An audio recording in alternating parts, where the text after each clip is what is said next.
Como todo bom brasileiro aí, uma criança que sonhava em ser jogador de futebol, sonhava em ser goleiro profissional. Tive referências em casa, né? Meu irmão era goleiro profissional, meu tio, o irmão do meu pai foi goleiro profissional e você cresce vendo aquilo e não jogava muito bem na linha, o que facilitou também a escolha de ser goleiro. Mas eu costumo dizer que o goleiro, a criança, né, que é goleiro, quando faz uma defesa, cai na grama, na quadra, na areia, seja lá onde for, fazendo uma defesa e vê o time vibrando, me arrepia porque é apaixonante.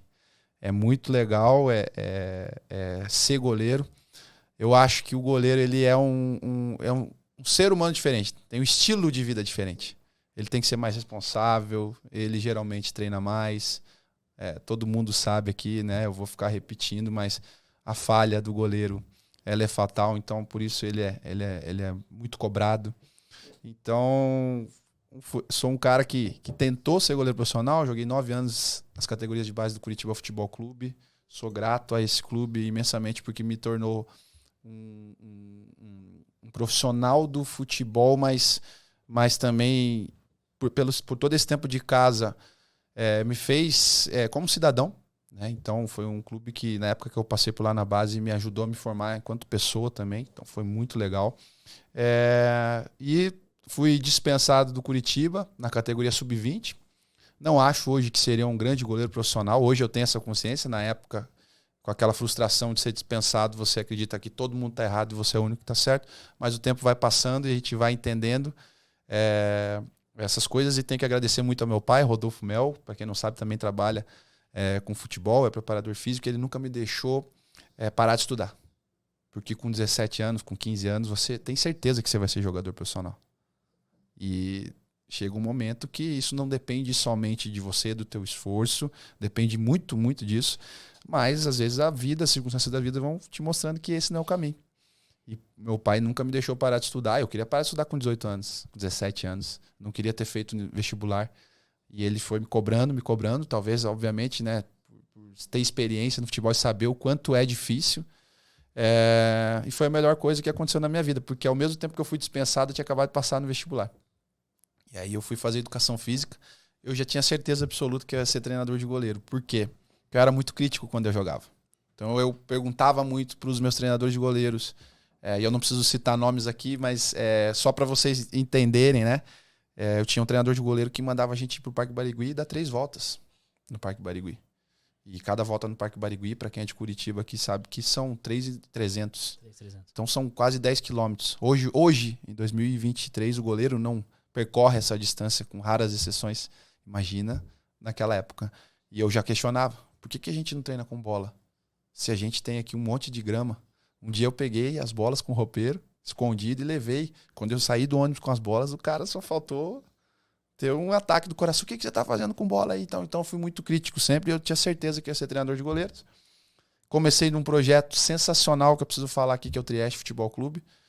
Através do Rafael Estival, Mauro Marturelli. E Deus é tão bom porque ele vai levando, né? Eu comecei na Tuiuti e aí eu fui para Universidade Positivo porque eu queria trabalhar com futebol e não tinha onde começar a trabalhar com futebol. E lá na Universidade Positivo, na época, tinha um projeto. E eu fui para lá por causa disso, mas acabei nem chegando a trabalhar lá porque o Mauro, na época, que era o coordenador do curso, virou coordenador do Trieste.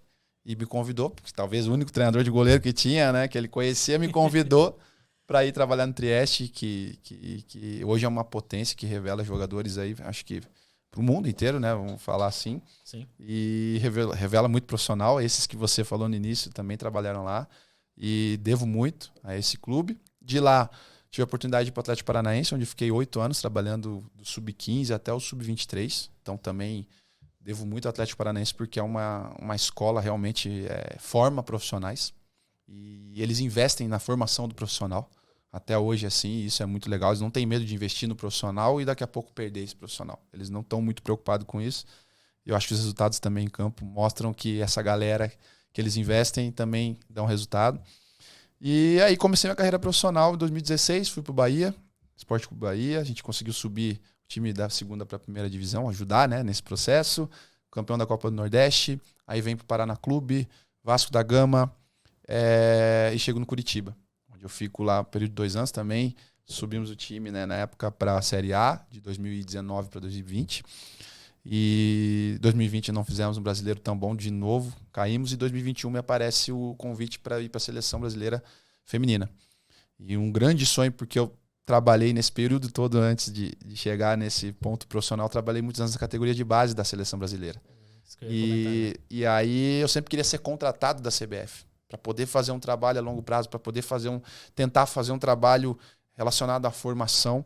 E é muito difícil você ser contratado, geralmente você é convocado, né? E aí veio a possibilidade de ser contratado pela CBF. Falei, cara, eu quero trabalhar nessa casa, ver como é que é, entender os processos. Acredito no que você falou, que todo mundo tem que vivenciar os processos para chegar num certo nível no futebol, seja atleta ou comissão técnica. E aí, essa é a minha história, né? Que a gente está sempre construindo, né?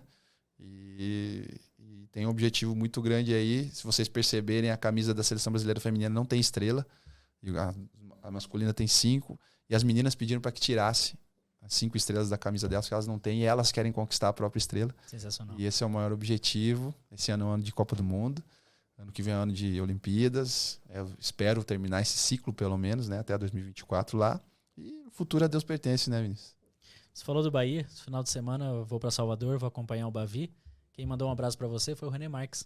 Putz, que legal, cara. Outro abraço aí a ele. Pô, sensacional receber esse abraço aí. E foi um grande goleiro, né? E tá se tornando, né? Se mostrando um grande gestor aí, né? No futebol brasileiro. Show de bola.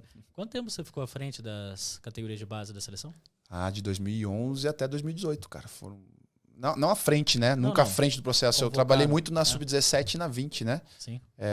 Algumas vezes na 15 através do Marquinhos Santos, que foi o cara que eu preciso registrar isso aqui, a primeira pessoa a me fazer o convite para trabalhar na seleção brasileira, Marquinhos Santos.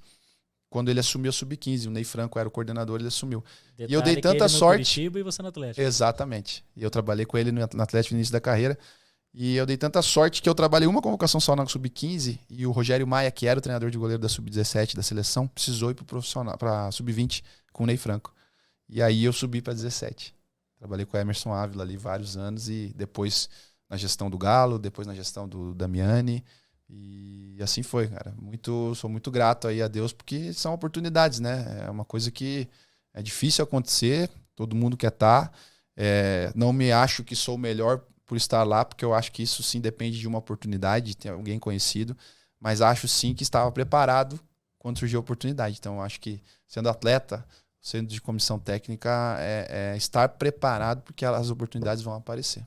De 2012, por esses 8 anos de seleção, passou bastante talento ali, né? Passou, cara. Hoje no futebol nacional aí dos goleiros, mais recente aí, mais fácil de lembrar, Hugo Souza, do Flamengo. Sim.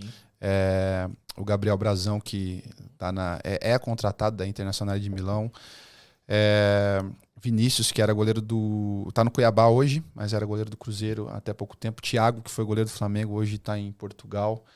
Charles, que está jogando em Portugal. Gente, é muito goleiro. Felipe Meglioraro, que agora acabou de assinar com o Vissel Kobe do Japão, mas jogou no Grêmio profissionalmente. Gustavo, que hoje é goleiro, se não me engano, do Criciúma, era do Vitória na época, titular do Criciúma. Foram um período muito curto e rápido com Ederson na seleção pré-olímpica. Então foram bastante atletas aí. E é aquele negócio, atleta de seleção, a chance, não é garantia, de se tornar um atleta profissional no clube que tiver é maior, né? Porque teoricamente é um atleta de melhor potencial técnico, né? Mas também tiveram alguns que ficaram pelo caminho, e que também é natural. Você sabe bem disso. Mesmo sendo convocado, né? Mesmo sendo convocado e ficaram pelo caminho. Mas, pelo que eu acompanho, e eu faço questão de acompanhar quase todos que eu trabalhei ali, estão muito bem encaminhados no futebol ou fora do futebol, estão muito bem encaminhados, e é legal a gente poder observar isso aí.